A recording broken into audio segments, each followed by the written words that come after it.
Fuck them. Am I right? Let's get to some Braves talk.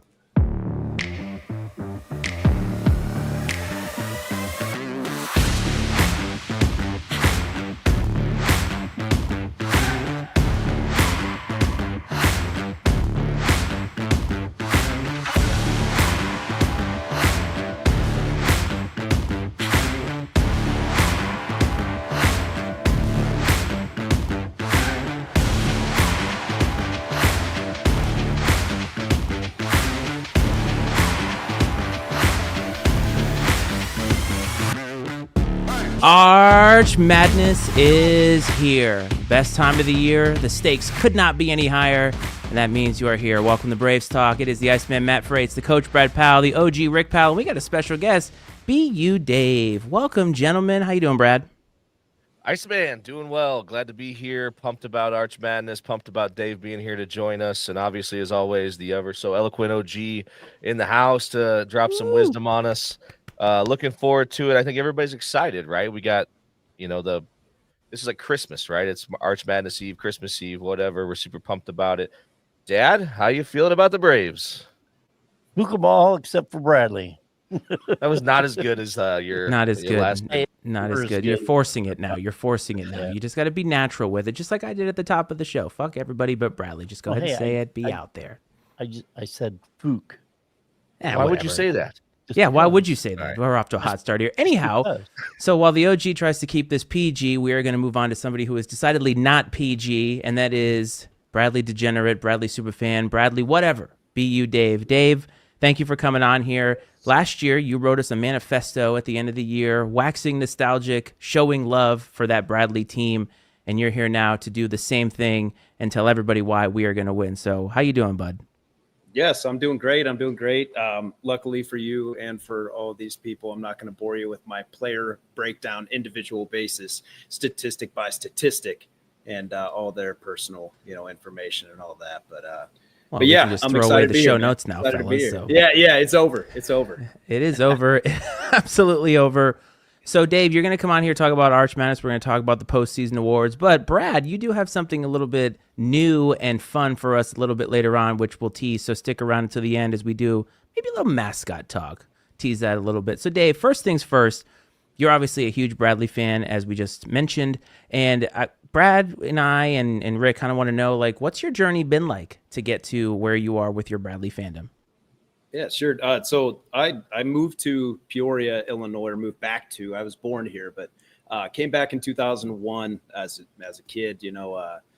Growing up, a lot of sports in my life and stuff. But when I moved back to Peoria, basketball was everywhere. March Madness experience, walking into the Civic Center and that giant hoop.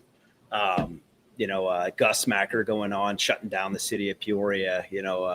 Everywhere. It wasn't just Peoria, but I mean, it was just everywhere. And then you got, Robertson Memorial, like regionals, sectionals, like all the big games were in Peoria. So it's a basketball town. And so then mid 2000s, start going to Bradley games. And, that was obviously kind of the heyday. You got to see some really, really good teams.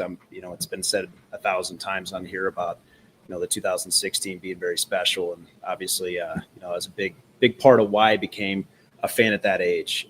But then I had some battles, in high school. I thought that Bradley was this uppity school and I didn't want to go there. And then I did, and graduated in 16, had a great time there.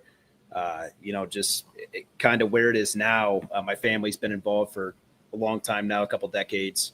I've done the BSS program with Bradley for a couple years now. We do the ride outs. I don't know if you guys knew that, but my grandfather started that in 2014, started riding motorcycles out to center court. And since then it's been my uncle, my dad, myself, and a couple of friends along the way. So that's awesome. It's been a fun journey. And what you guys do, the Bradley enthusiasts that brought us all into that group chat, all the things that are Bradley is awesome. And I've only been a part of that for a very short time in a networking standpoint.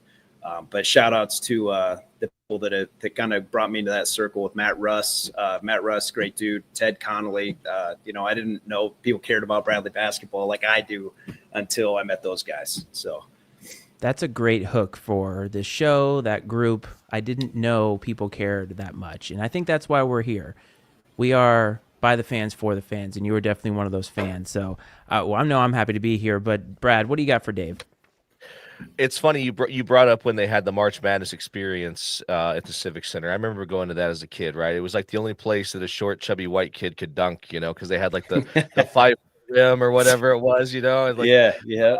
and then they had, one thing that sticks out in my head about that is they had that crazy thing with the bank shots. I don't know if you remember that, like all the different angled like Oh backboards yeah. like that you had to go through and stuff. So no, man, I have fond memories of doing that as a kid. And you're right, man. Like Peoria is a basketball city. Like when I was a kid, that's when Wayne McLean and Manuel was running off all their state championships.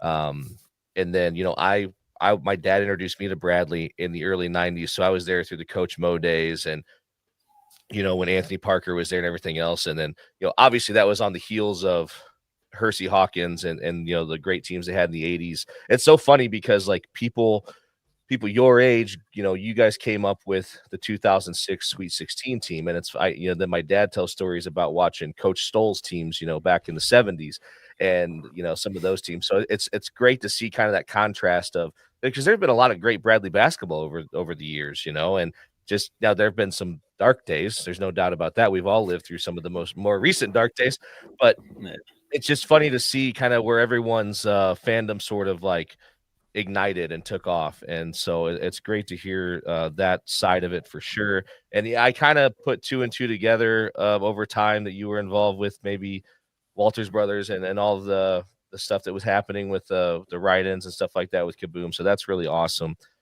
That being said, let's kind of move to current times. I mean, we've all been on a bit of a roller coaster this year as fans, just like the team has, but what are your thoughts on the season? How are you feeling right now as we sit on the eve of Arch Madness?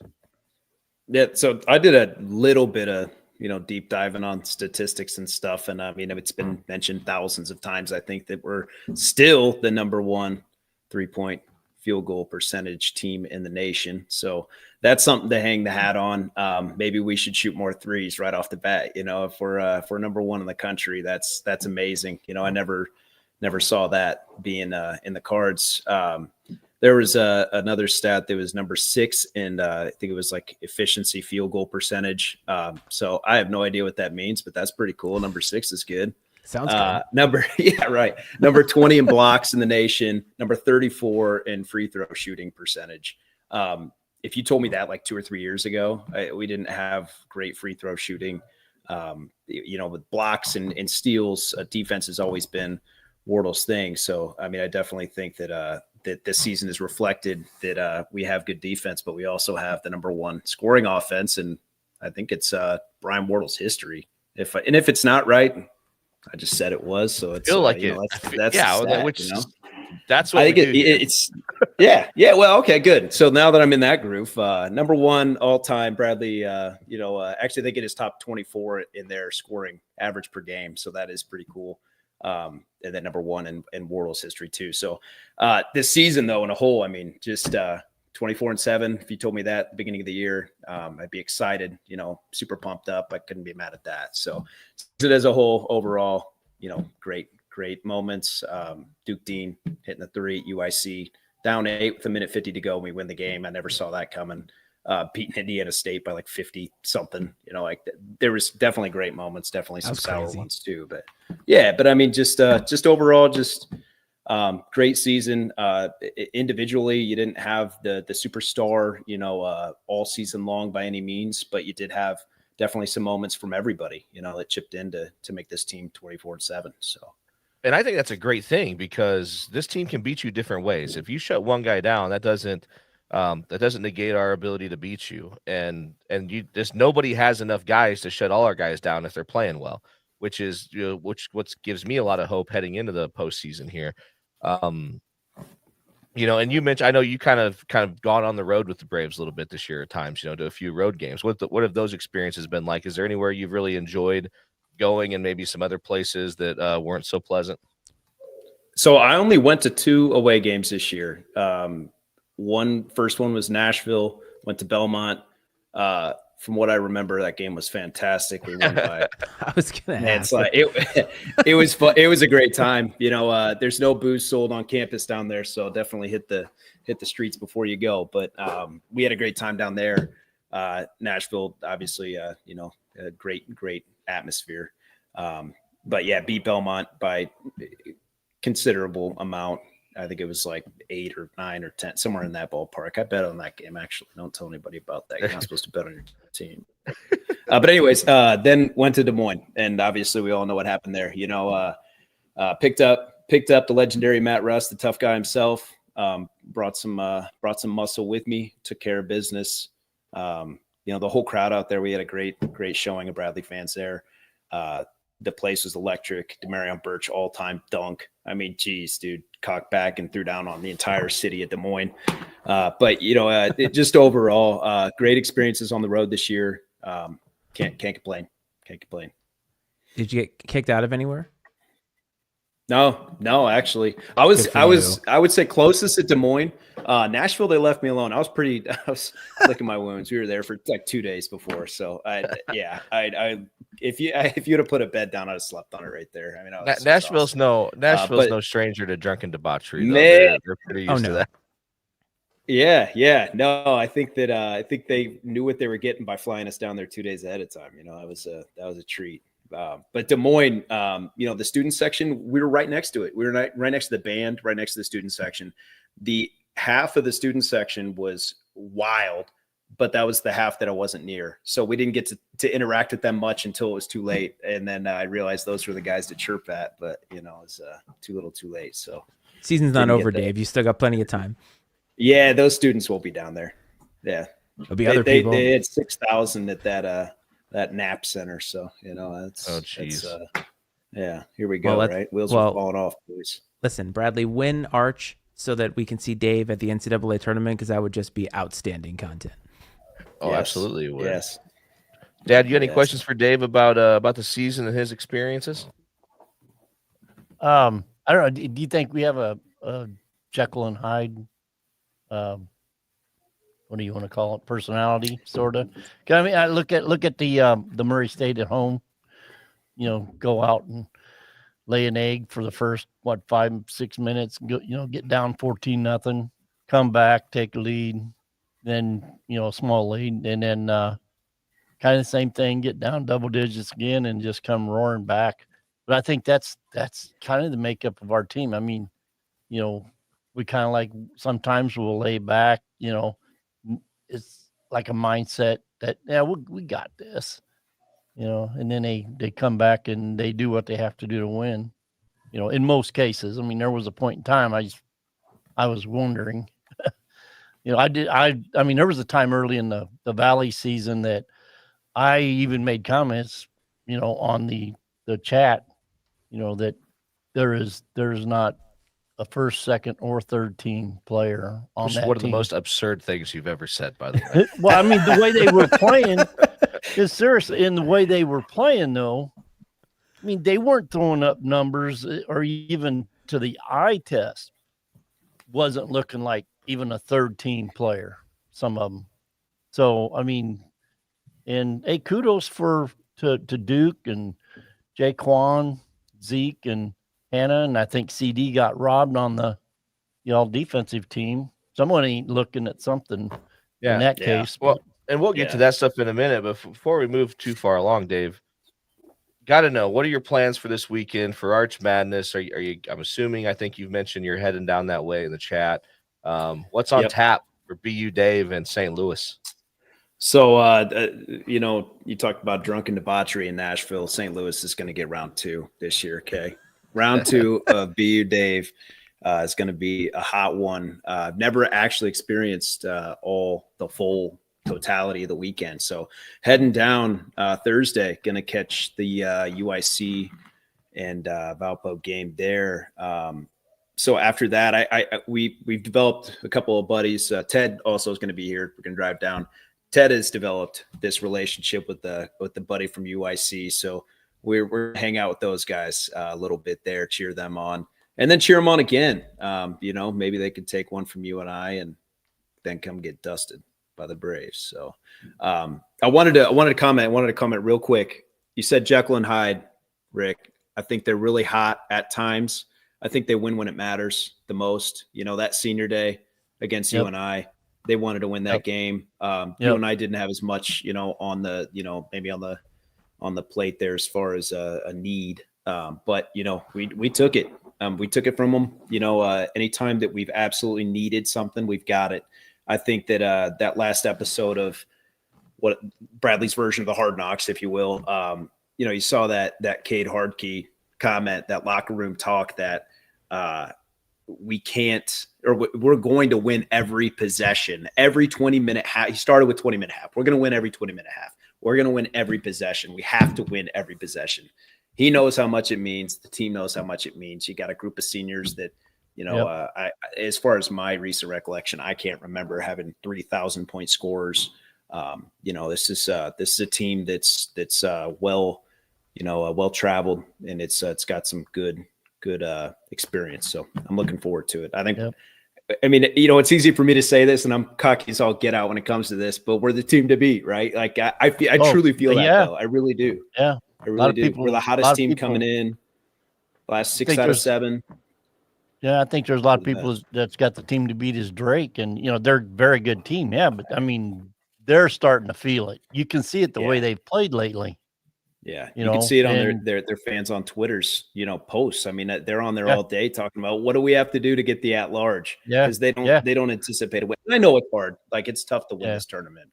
Well, it's going to be a different atmosphere than what they're used to. I don't even know if they're non-conference. All these D2 players and that played in such a big arena, the atmosphere that's going to be in front of them. So there's no doubt that the guys on that team, the dudes that McCollum brought with them, those guys know how to win. They won a couple national championships, right? I mean, so they're winners. There's no denying that. But, you know, to do it at this level is another thing. And to go down to, you know, Arch Madness is its own beast. And to go down there and put together 3 good games in 3 days, especially with as many minutes as they play some of those guys, that's going to be a tall ask, man. And I tell you what, truthfully, if they're able to pull it off, tip of the cap to them, man, because it's going to be a tough test for sure. And I mean, obviously we hope that's not the case because, you know, we all anticipate the Braves being there ready to take care of business and punch their ticket.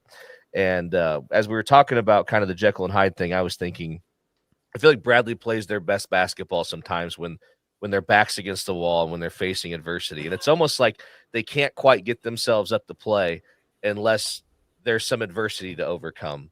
You know, it's like they're so used to that underdog role. It's, I mean, I know for sure they don't intentionally dig holes for themselves, but it's almost, you could almost believe that they create their own adversity just so they can battle back and overcome it sometimes. Because they play so well when they are like being doubted and people start to lose belief in them or whatever the case. And I mean, that's a great trait to have, but it'd also be nice sometimes to just come out and just be the best team and blow the doors off people once in a while. I mean, they showed themselves how well they can play and what their peak is on senior night. And if that's not motivation enough to get it done 3 games in a row, I don't know what is. And I don't think that they should need us to tell them that they're an underperforming. They should know what they're capable of. And hopefully they have that momentum. I mean, I would be shocked if they didn't. And that's just something that I'm expecting from this team. And I'll be pissed if they come out and look like shit in the first half of the first game. Because it's like, you know what you're capable of. You know what you can do. Go out there and do it. Yeah, that would be frustrating, no doubt about that. But I think we've seen this team do that enough that we wouldn't.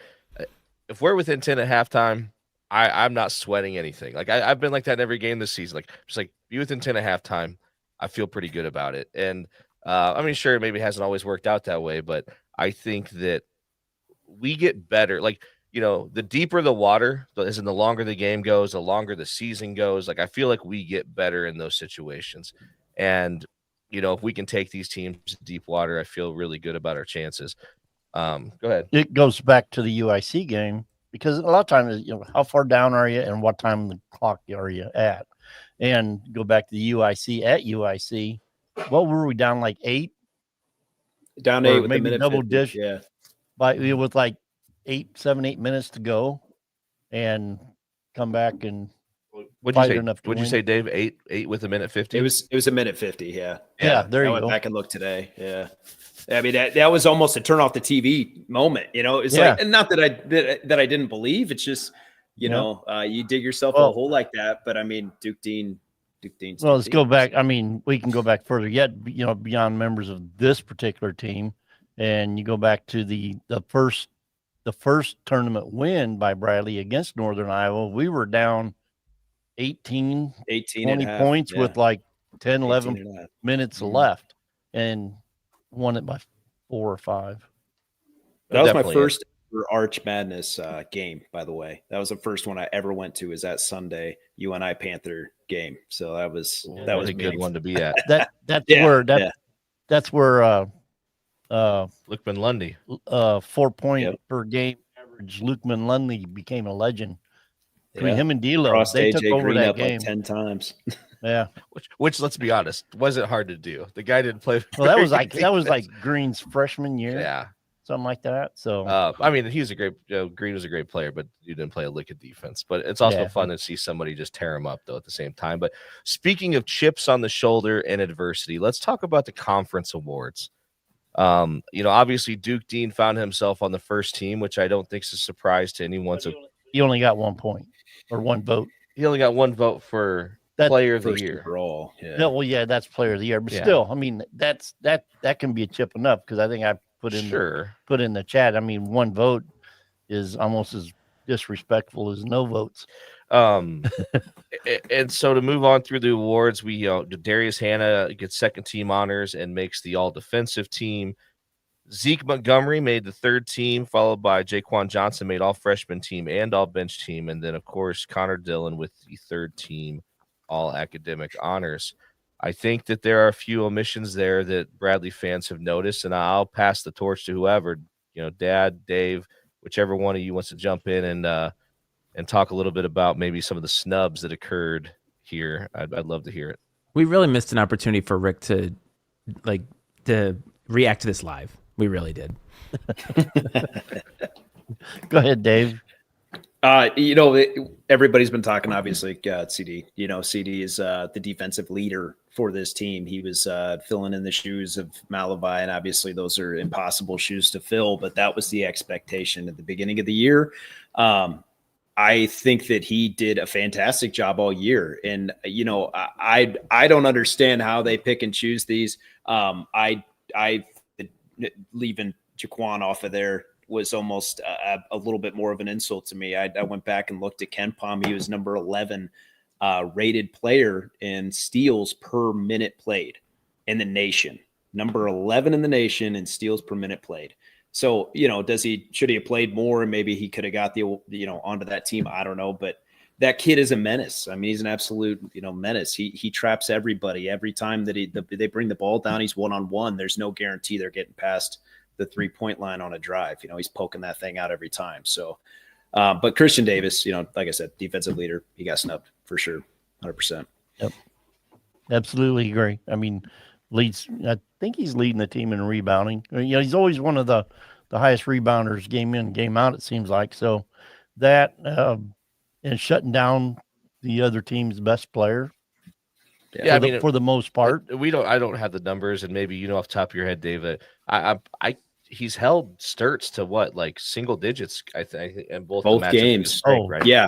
I want to say it's a combined like 16 or something. It's something super low. I can't remember what it is, but I think the total is less than his average per game.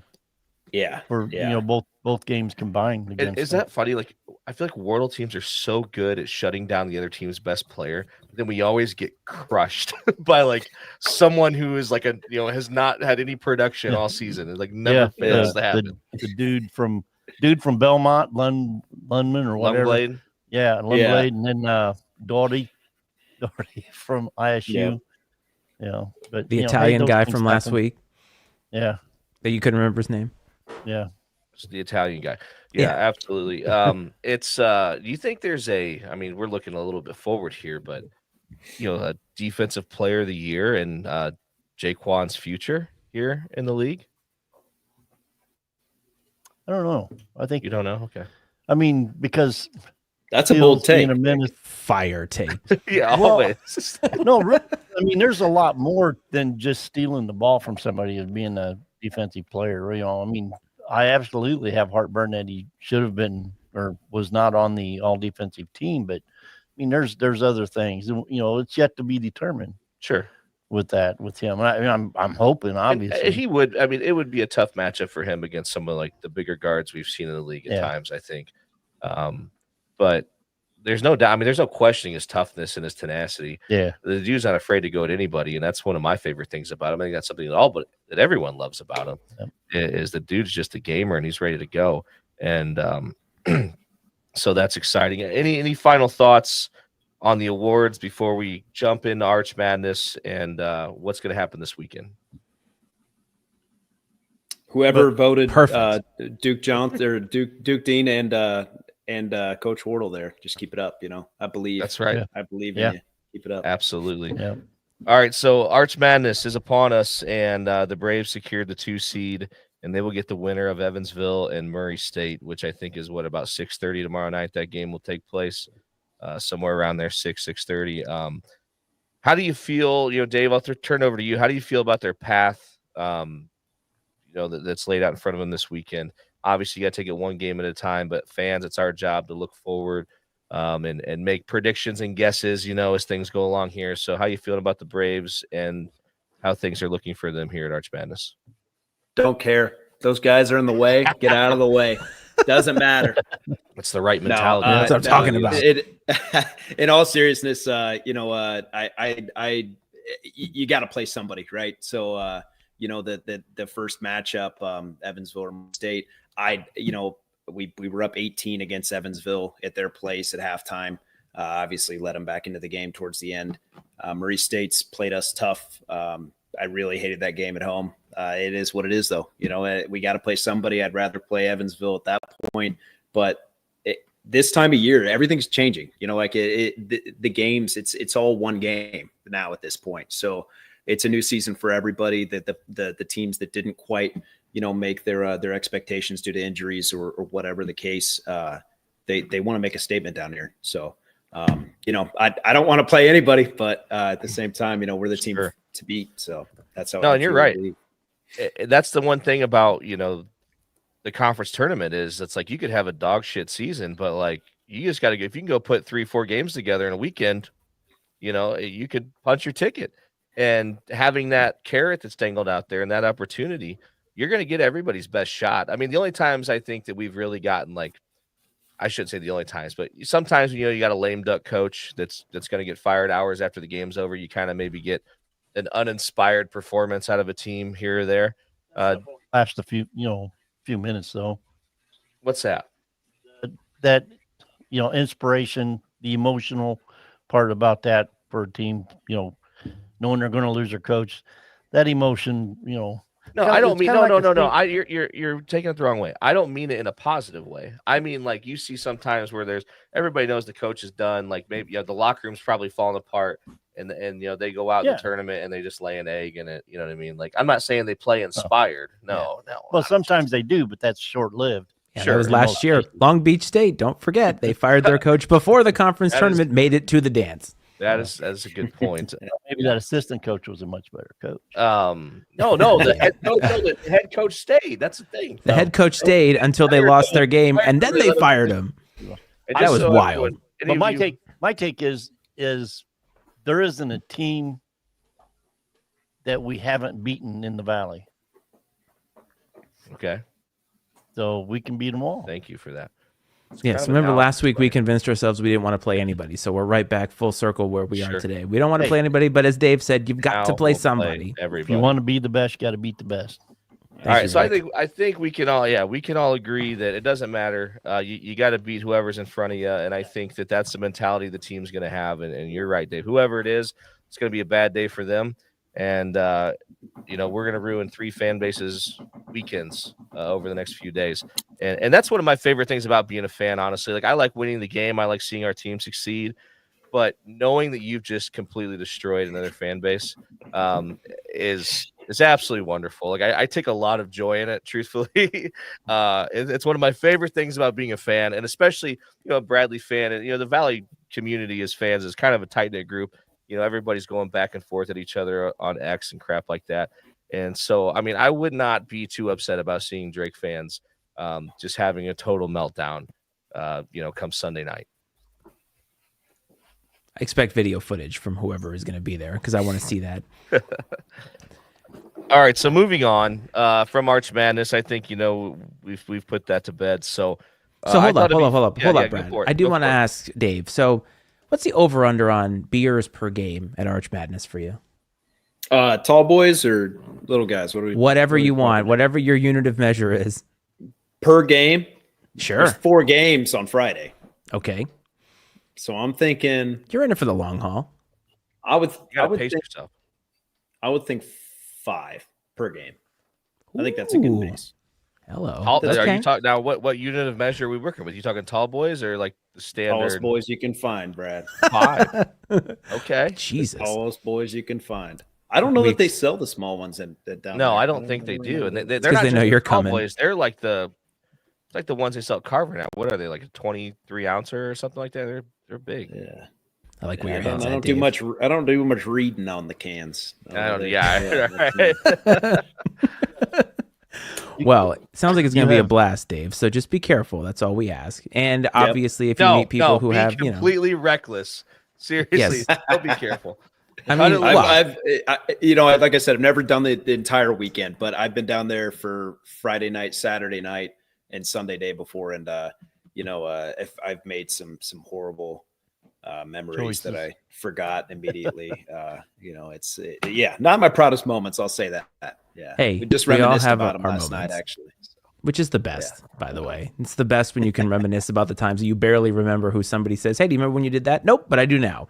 And that's what you are. Yes, Bring love it it. That's right.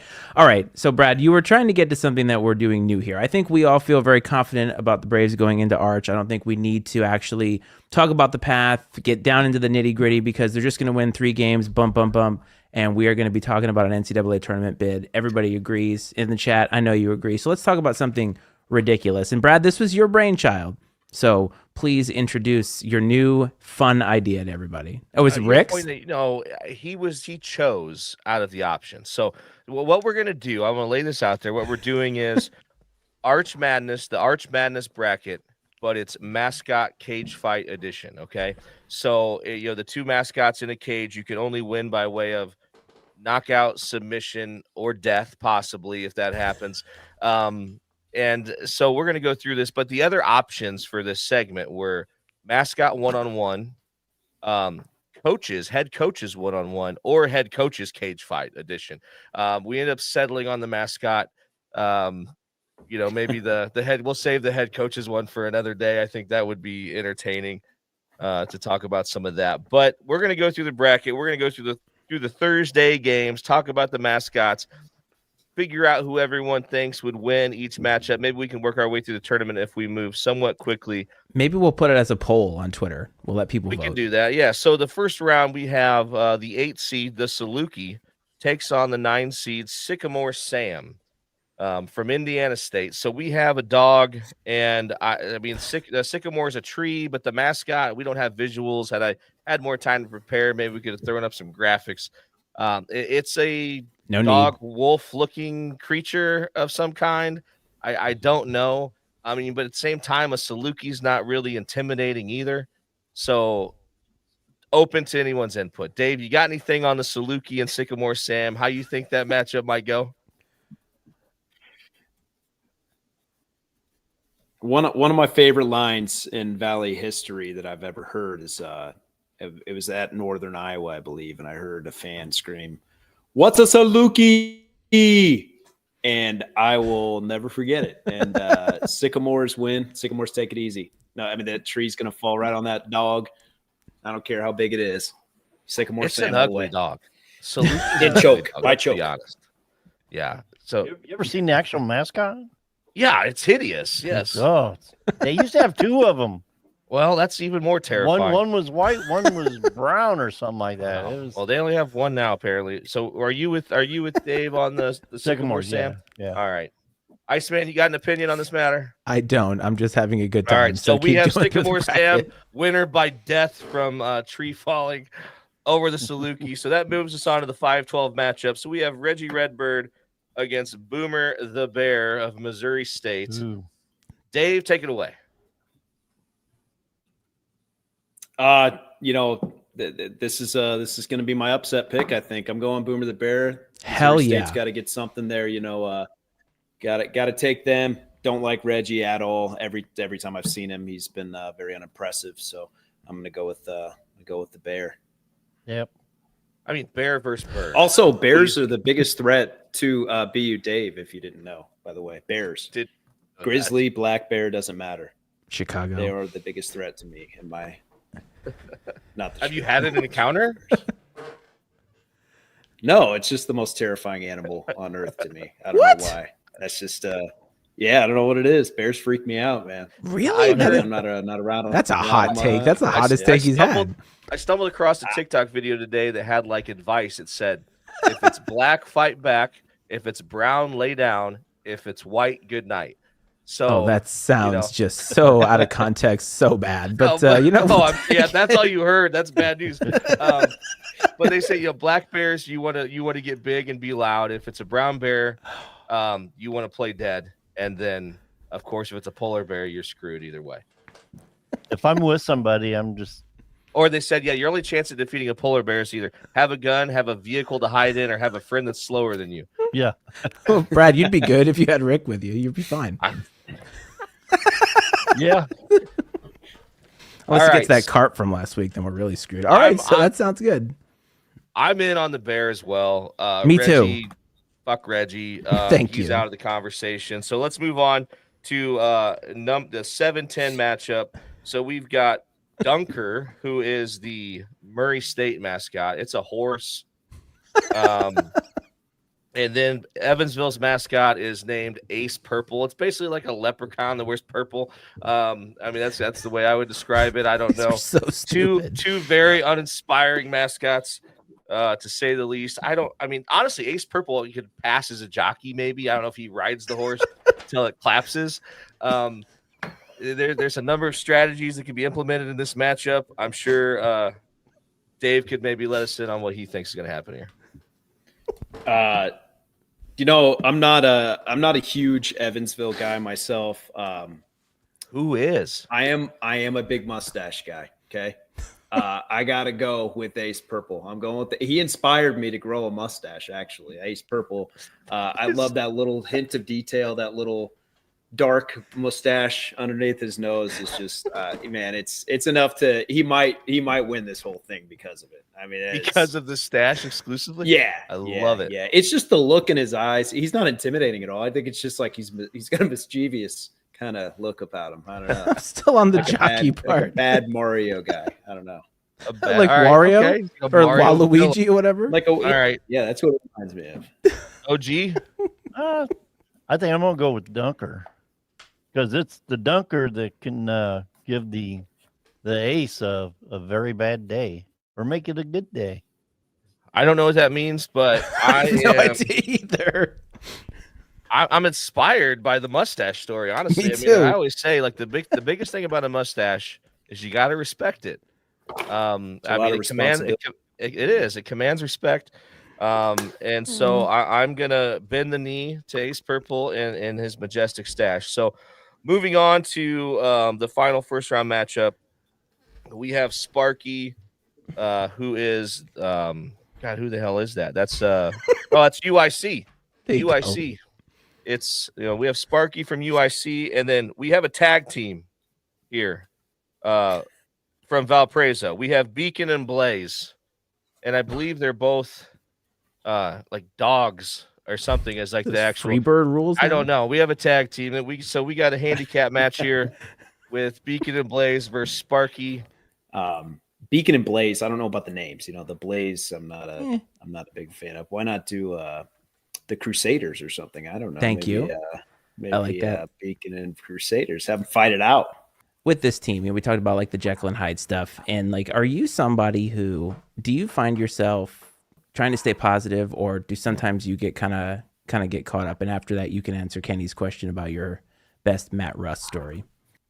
I have a lot of passion, so I find myself at times, not even wanting to watch because my heart is racing, pounding. Like I truly feel the anxiety of like, what if we lose, the worst case scenario. So I would definitely lean on the pessimistic side, but never, I've grown enough in the past couple of years to realize these are kids, they're doing the best they can out there. I'm not blaming any of them individually as much as, in the past I have, so I've done a lot of growing as a fan the last couple of years, but I would say I'm more pessimistic than optimistic for sure. I would just say I'm supportive. I hope they do well, but I'm also going to be a realist with my expectations. That's all. Excellent. I'm not gonna say it's all over after we lose 3 in a row, like some. After that introspective look into Dave's soul, Kenny wants to know a Matt Russ story. Okay, I'll tell the one that I anybody. feel comfortable. Yeah, I'll tell the one that I feel comfortable telling on this. You guys are, if you go down to the arch, you'll if you run into Matt, you'll get a memory. I'll tell you that much. But not to give you too much to look forward to. But we were in Des Moines just this year. Picked him up on the way over there in Davenport. Cruised over there. I don't know if you guys remember, but Bradley beat Drake at the Knapp Center that day. Hell yeah. We leave there. We got I can't even remember how many hour ride home. I got like 5.5 or something like that.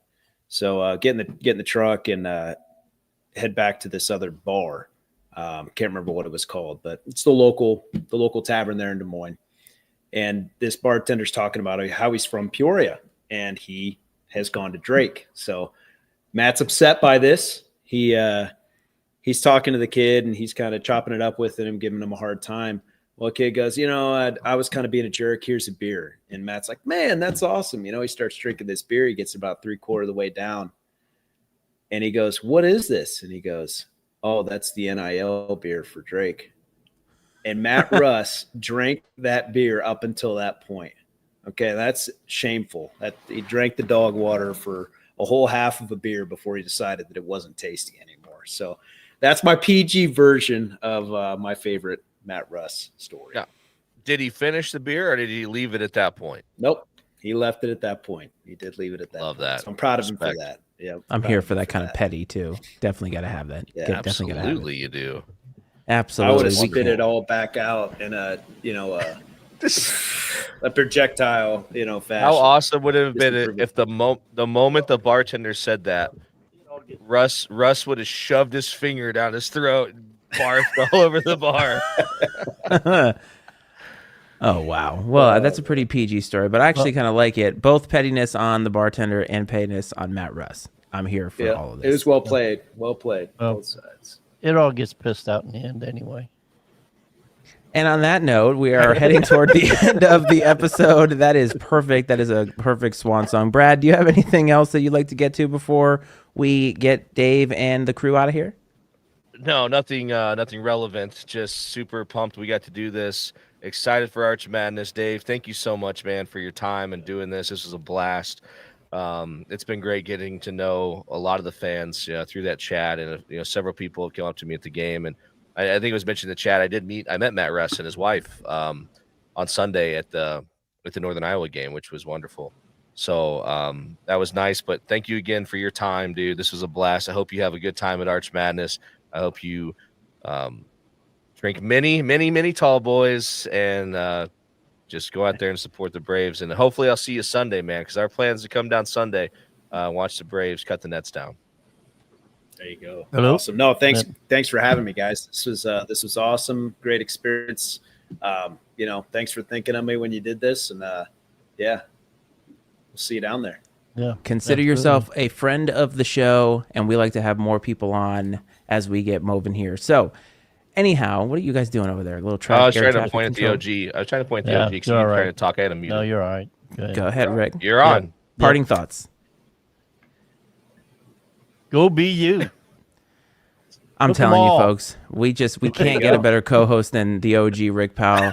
When you're down in St. Louis, please have a beer for him. Have a beer for the Braves. I Have am a a beer for simple Braves man. Talk. You are a simple man. You are a great man. You are our man. That's what I have to say about that. Folks, everybody be safe down in St. Louis. Do whatever it is you want to do. Make sure that you represent the Braves as best as you can.